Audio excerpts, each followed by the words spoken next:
back to my channel, Patronosaurus Reads. I'm Katie, aka Patronosaurus, and I read.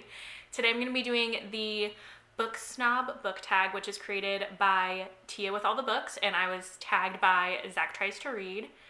So I will link both of their videos down below. Thank you, Zach, for tagging me. If y'all are not already subscribed to Zach, I don't know what you're doing. He's great. I actually look up to him a lot as a creator, and I don't think that he knows that. So surprise, Zach, I think you're super cool, and I was really honored that you thought of me to do this tag.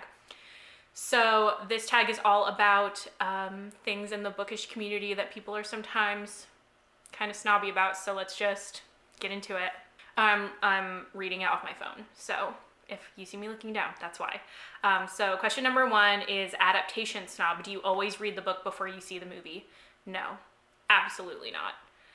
Especially if it's a book that I know I'm not really that interested in, but I know that, I would watch the movie if I was on an airplane, Where'd You Go, Bernadette? I'd watch that movie if it was on an airplane. Do I care enough to read the book? No, not really. I really just play it by ear.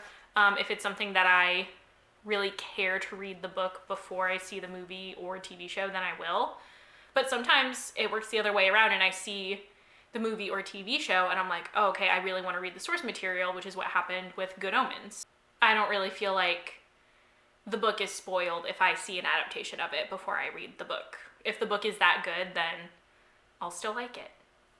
Prompt number 2 is format snob. You can only choose one format in which to read for the rest of your life. Which do you choose? Physical books, ebooks, or audiobooks?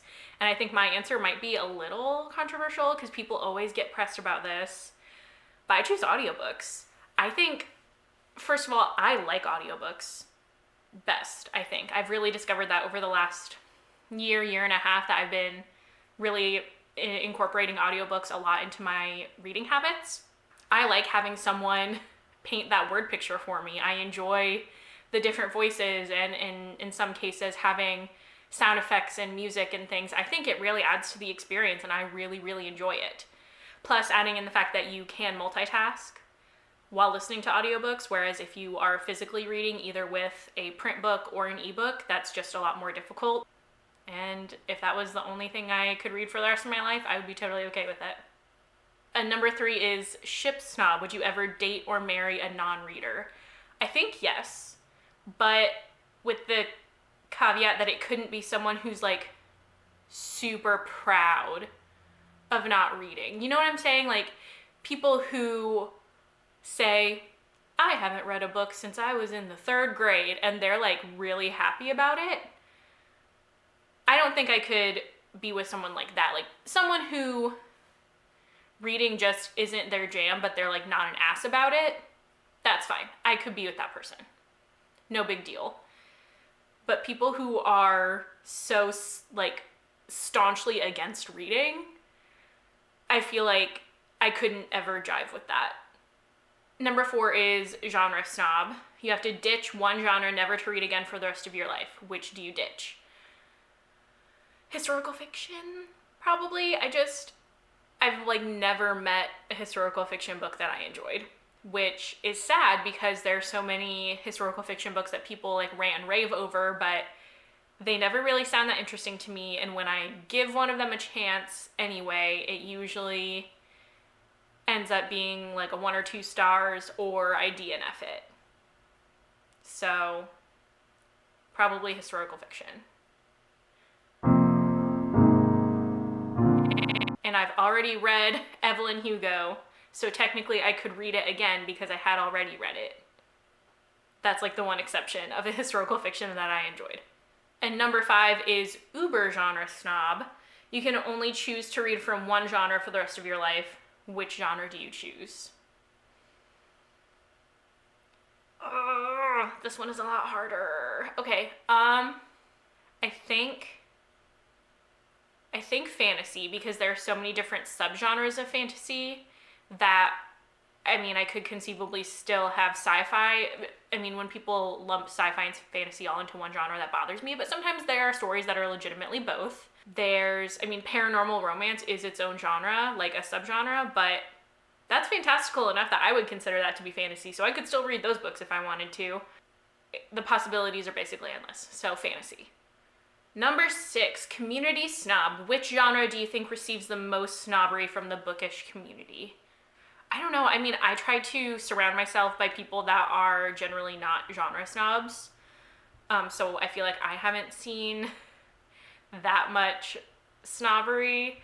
But I think probably romance, if I have to pick anything, just because people are so quick to say that it's very one-dimensional and it's not worthy literature, whatever that means. Like, you're not getting anything out of it. And I'm like, okay, great, maybe if you read that book, you're not going to get anything out of it. But you're not me. You don't know my life. And I enjoy romance. I kind of discovered it this year, and I'm already, like, devouring it. So I especially am like, this is a genre that I didn't read for a long time because of a lot of the, like, negativity surrounding it, and now I'm kind of kicking myself for doing that because I love it and I think it's awesome. Snobbery recipient. Have you ever been snubbed for something that you've been reading or for reading in general? So when I was teaching, we would do silent reading at the beginning of class once a week as, like, our bell ringer. And I tried to model that behavior because I figured that would be better for me to be reading along with the kids instead of, you know, grading papers or whatever during that time. So I would read, and so many kids were like, what are you doing? You like reading? Like, every single week I would have a different book. Whereas there were some kids that, some of them were those kids that I was talking about before that are legitimately proud that they haven't really read an entire book in their entire lives. And so they would kind of make fun of me, and I'm like, I'm your English teacher. Did you think I wouldn't like to read? What are you talking about? And then I remember when I first started my channel, my very first monthly wrap up, my sister watched it and she said, why do you read so much smut? And I was like, because I like it. What do you mean? I don't know. So she was kind of laughing at me a little bit, but I mean, I like what I like, so it is what it is. Okay, that's it. That was very quick, fun. I think it was fun. Book tag. I didn't think about who I was going to tag. I want to tag Eric from Break Even Books, and I will tag Avery from Avery Loves Book. That's it. Please let me know what your thoughts on some of these prompts are, or leave the links to your videos if you've made one of these. I would love to see it. Leave a comment, like, and subscribe. That's what YouTubers say. I'll see you guys next time.